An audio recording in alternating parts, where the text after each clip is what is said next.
Welcome to the SDA Housing Podcast, brought to you by NDIS Property Australia.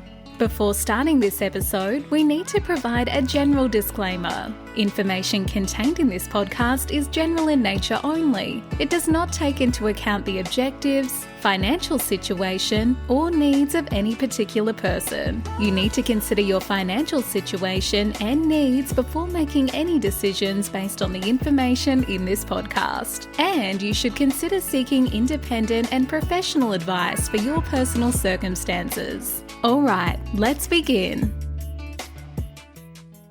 Hi everyone, my name's Matthew. I'm here from the office with Kim from Inclusive Living.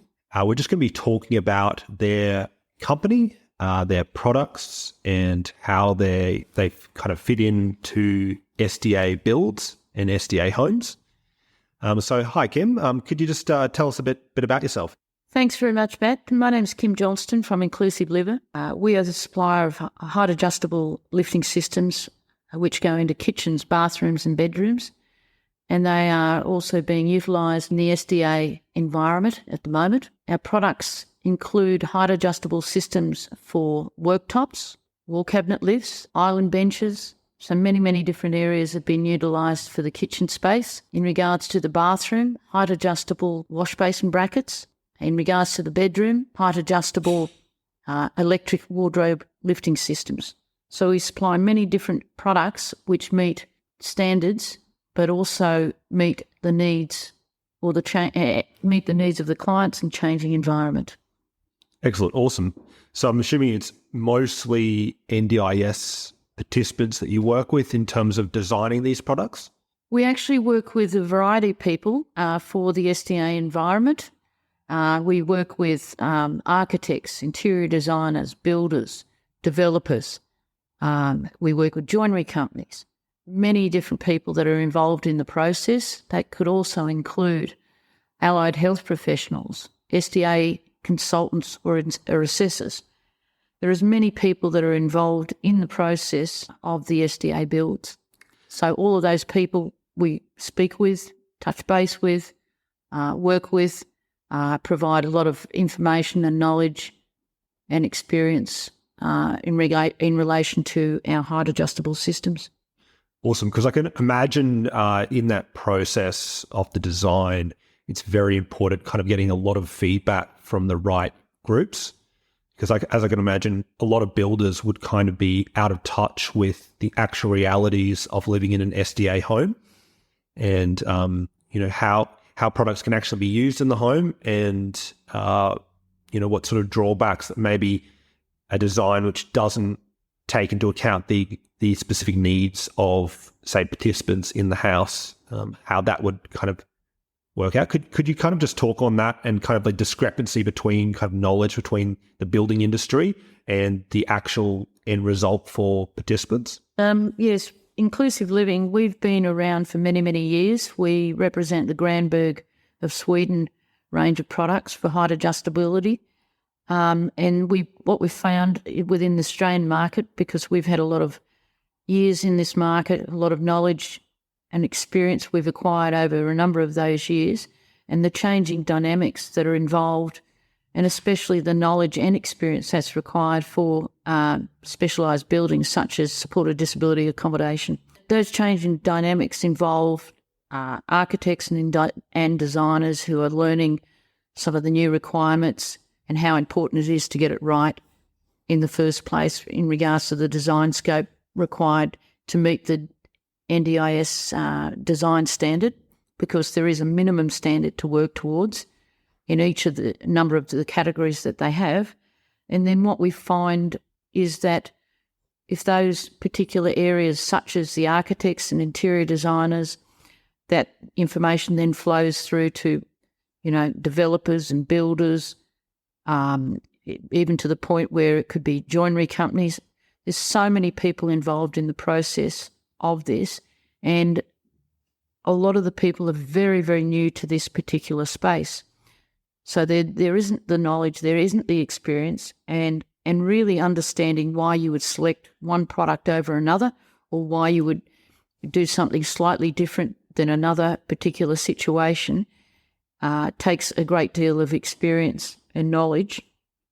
And unfortunately at the moment in some of the areas, not all, but some of the areas, because of the lack of knowledge of experience within this space, we're finding that there's an awful lot of mistakes that are being made because of a number of areas. It could be the design, it could be the scope of the design, it could be some builders not understanding how important it is to have fit-for-purpose products which are actually designed to be going into that space and not compromising the integrity of those products for something which may look similar, but substandard. Yeah, it's not meeting the standards that really the clients and the providers and also the people that have invested in these homes need. So it's a really critical factor. So experience is really important. What we always say is work with people who know what they're doing. So it's a critical area because if not, the outcomes are not good. So that means that can have an impact on the overall outcomes for the clients, the investors, everyone involved in the process, all stakeholders. So it's a critical area to really consider when you're looking at that. And that's who we collaborate with. We do a lot of educational work around that, whether it be workshops, meetings, podcasts like today, or various trade shows, many different aspects that we help in the awareness and education of our type of products which go into these types of environments. And just a sub-note is that it's not just these SDA environments that we supply product into. It is many different areas, including NDIS clients direct into their homes. It could be educational facilities. It could be all sorts of community or communal environments. For example, our company was selected to provide, which we did, a number of products for the Disability Royal Commission fit-outs, which are in Sydney and in Melbourne. So awesome. That's an example of who we work with. Excellent. I think that's a pretty good answer. So I suppose my next question would be, and I kind of touched on it beforehand, that in a lot of houses, that an investor might buy, the investor themselves or whoever's deciding to build an SDA house might not be aware of kind of what goes into an SDA design and what can potentially go into it and what the variations that exist in the industry are. So how would listeners, I suppose, gain more insight into your products and to learn more about the ways in which you would, I suppose, the ways in which you set yourself apart in terms of the industry and your products and how they integrate into homes? Really good question, because one of the things that we often get phone calls from people who are looking for facilities, who are wanting to invest in facilities, and really to get an idea of what they should be looking for, as you pointed out then, in particular investments when they're wanting to review everything that needs to be looked at. I always encourage them to review the SDA design standard, have a look through and really understand what each of the categories that people are building towards. It could be improved livability, robust, fully accessible, high physical supports are your main categories. And to understand each of those categories of how important it is to get the right design scope in there and to meet those particular standards.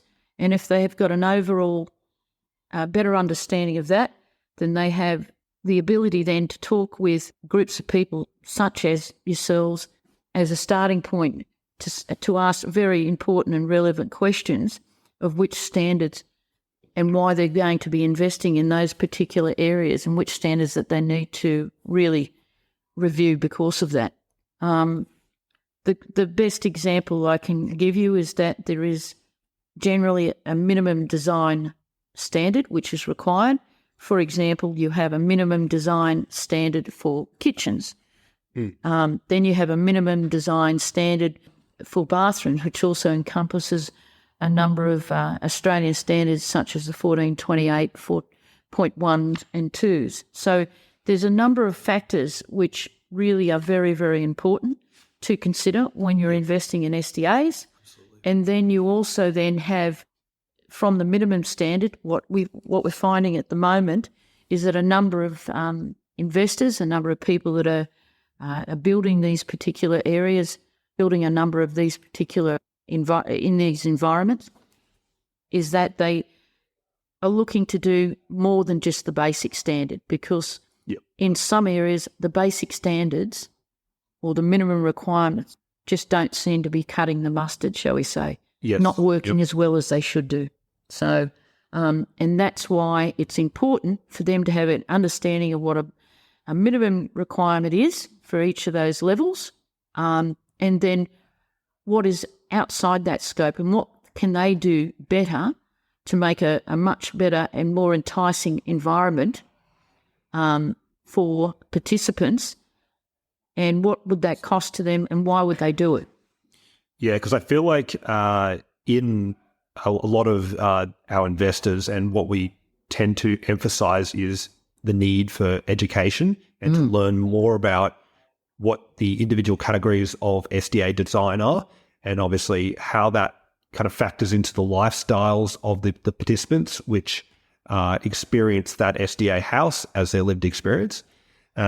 So I feel like learning more about the actual individual requirements, so then you can kind of decide, hey, how can I suppose, improve this experience in this setting or this type of SDA house moving forward.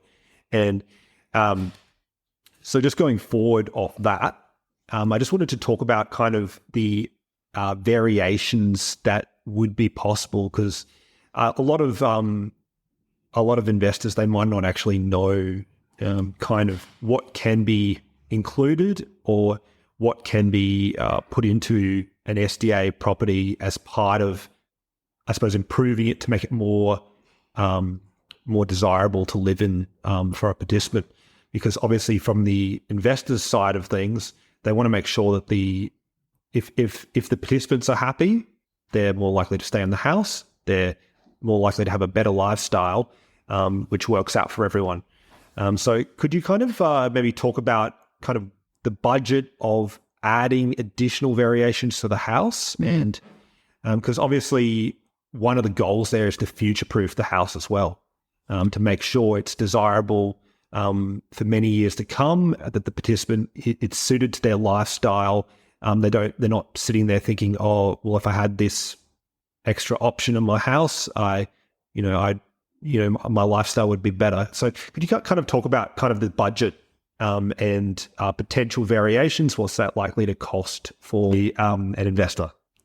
So that's another great question, because it's one that's being asked all the time. What we're finding is that a lot of builders are putting in, as we mentioned, the minimal standards of what they need to do, and some of that is just not working for a lot of clients. And there is also a part in the standard which is called general best practice recommendations. So doing a little bit more than just the basic standards. One of the best examples, and a number of the rooms, if we went through each of the standards, for example, the kitchen, we have a very minimal area which requires height adjustability. And what we're finding is that a lot of clients are unable to use the kitchen because the height adjustable worktop systems are not extended to really important areas such as the sink area or the use for the cooktop area. Now, when you're in a wheelchair or a seated position, you need to be able to get direct front access, ergonomically seated. But if you don't have the ability to do that, then that makes it really difficult for the people to actually use that space in a very safe manner. Example is the height adjustable worktop system. Minimum standards is 900 wide. If you increase that to even something in the vicinity of 2,400 wide, or even a little bit less, you're going to maybe add an extra $2,000 or $3,000 on top of that to make a whole section where you can actually add a cooktop and a sink, and that whole space to be very, very accessible friendly. And that makes an enormous amount of difference. It's a difference between someone being able to use the kitchen properly and easily and in a safe manner, or not being able to do that at all. Now, if you look at high physical support, and people will say, well, most people who are in that category can't use that type of space. Well, on many occasions, that may be the case, but on many other occasions, that's not the case. But also, in terms of the next category down, fully accessible, that certainly is most definitely used in a lot of times for the kitchen area. So from that perspective, if you're investing in something and you're doing high physical supports, if you can't meet the needs of that client in that particular situation, then you may have to turn around and be able to get the clients who are in the category of fully accessible to meet the needs. So then you've covered all your bases in that area of being able to utilise that kitchen a lot better.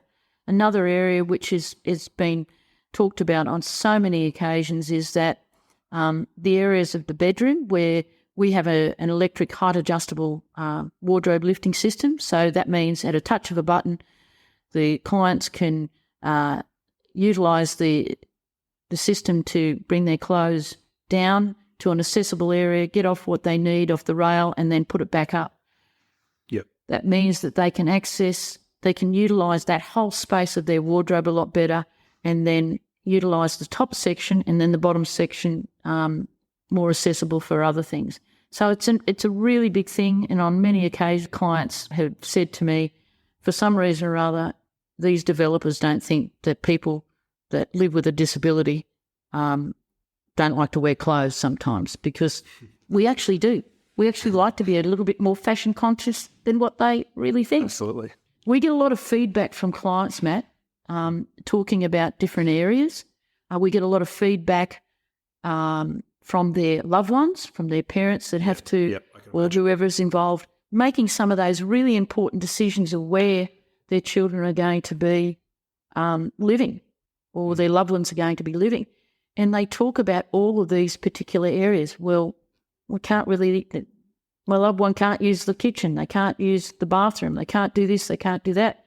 So that's why it's so critical when you look at all of these types of things, is to make sure they're purpose-built. Absolutely. Because otherwise it's just space which is just essentially going to waste if it's not built in a way which can be used by the participants inside, then it goes to waste essentially. Very much so. And one of the key things is that we at Inclusive Living, there's 5 key principles that you should always look at, review and work with in these particular areas. But often at the moment, the key areas such as asking yourself, is it accessible? Is it functional? Is it usable? Is it safe? Does it look good? Is it aesthetically pleasing? They're 5 key factors. But unfortunately at the moment, a number of the 4 main key factors are being left aside. And yes, some of these facilities, they look terrific, but they're not meeting some of the standards which are really necessary and required by the clients. So they're just examples of each of the areas that investors might want to consider in going, what do we need to make this a lot more desirable? But also look at the factor of this investment is for a long term. So how is the participant going to react within these spaces? How are the carers going to be managing within these spaces? Because they play an integral part. Absolutely. As well. Yep. And that's for short, medium and long term, because the last thing that clients want to be doing is retrofitting or upgrading or doing all sorts of things, within a few months of that space. Because at the end of the day... Done well in the first place. Yep. At the end of the day, what actually happens is we don't know who's coming into the space a lot of the times, or the changing needs and the requirements of that person, the changing needs and the requirements of their equipment. And that's one of the areas that we've also finding that plays an integral part, because often clients will not have just one wheelchair. They may have 2 or 3 pieces of equipment, and they can be at different heights, different sizes, different configurations. So that's just a small snapshot and examples of why you would be looking at these types of possible upgrades, and they don't have to be big lots of money. It could be as little or as much as you want, but it's helping to really cater for a lot more scope within those areas. Excellent. Yeah, I feel like across the industry, particularly on the investor side of things, there's a tendency to put participants in boxes and say, this all participants in this category are alike, when it's a lot more dynamic than that, with individual participants operating on a spectrum of what they can do, what their lifestyle's like, how their disability affects them. And depending on the sorts of participants that you actually get in your property, you would there'd be a lot of variation, which obviously, if things are in a space where they're more functional and accessible, as you mentioned, that obviously, opens the door to a greater lifestyle for a greater number of participants. Absolutely. We've had situations where clients, if they find that they can't meet their needs within that space, then they're looking around to move somewhere that will meet their needs. So that means there's a lot of inconvenience for the clients, there's a lot of inconvenience for the providers, but there's also a huge impact on the investors of this space. So, for example, if someone relocates because they're not happy within that space, or it's not meeting their needs for whatever a number of those reasons, right, that it's costing the investor, because when you have an empty space, that is income that is not being generated within that space. Exactly. So it's really important that you work towards having better facilities, and then making sure your clients are very happy within those facilities, because then it's a stable environment. And the last thing, which is an important part, is reputational value. If you have a reputation of clients moving in and out, and that particular facility not meeting the needs of the participant, well, that can also have a huge effect as well. So I suppose on kind of a practical basis, if I'm an investor and I'm thinking about adding in a few extra additions, what sort of money should I say put aside, or maybe think that I might need to kind of take this into consideration, and maybe start to put this into potentially what I'd be building at the end of the day? Yeah. Good question. And as I touched on before, is that it could be something minimal. It could be something as little as $3,000 or $4,000. And if you wanted to do some additional fit outs and some other major things in a number of areas, it could be $15,000 or $20,000. But it doesn't have to be that high. It could be very strategic, depending upon the clients that you're looking to attract within that space. But will it make a big difference? Yes. Absolutely. Yep.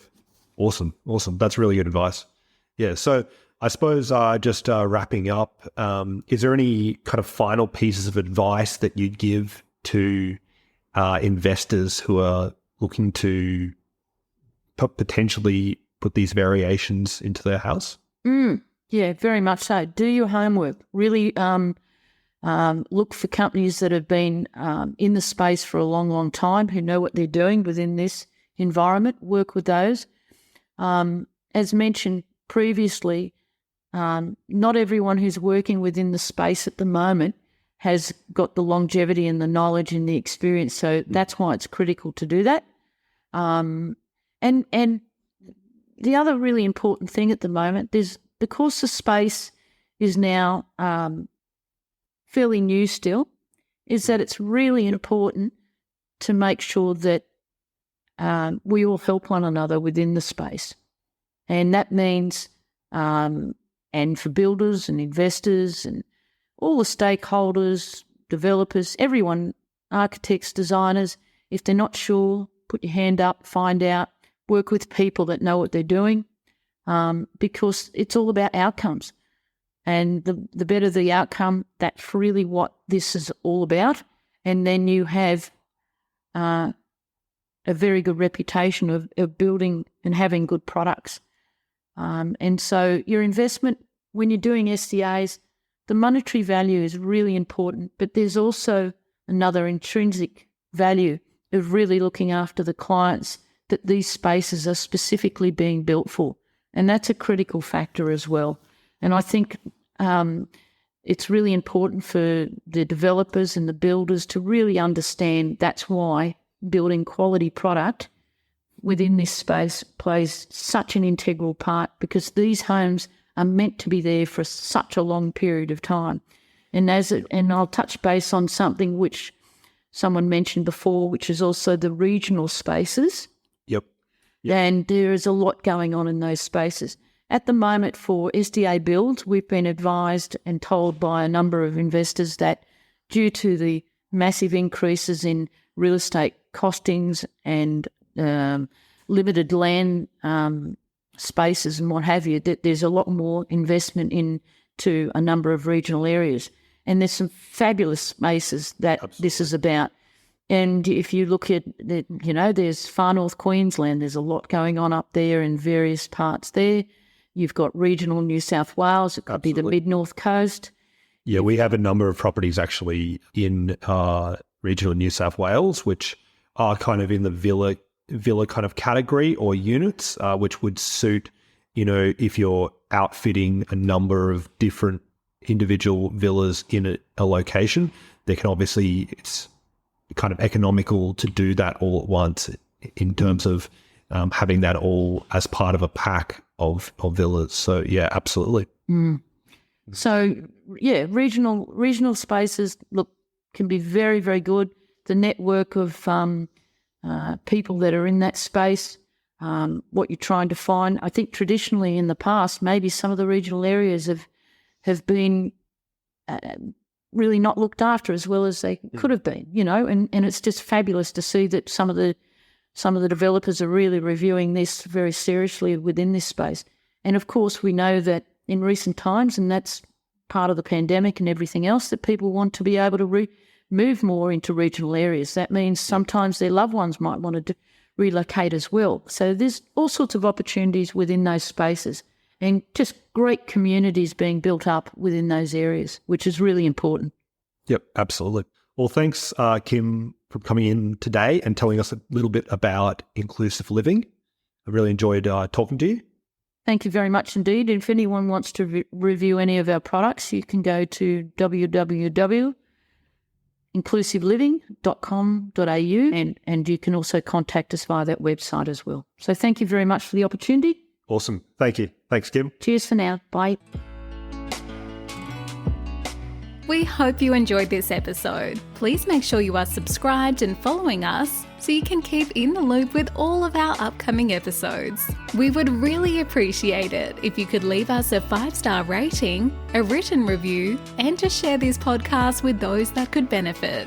Until next time, catch you on the next episode.